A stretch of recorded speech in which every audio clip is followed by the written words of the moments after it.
இறைவா எனக்கு இது வேண்டும் என்று கேட்பாய்.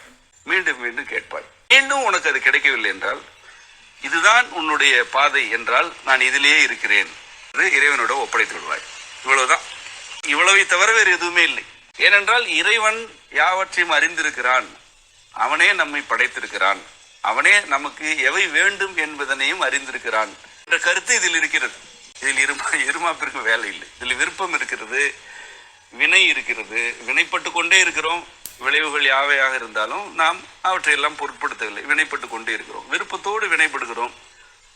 அவை வழங்கப்பட்டால் அவற்றை பெற்றுக்கொள்கிறோம். அவை மறுக்கப்பட்டால் இதுதான் எனக்கு வழங்கப்பட்டது என்ற அந்த மறுப்பையும் ஒரு வழங்கலாக, மறுப்பையும் அருளாக கருதி ஏற்றுக்கொள்கிறோம். இது உயர்ந்த நெறிப்பட்ட வாழ்க்கை அல்ல.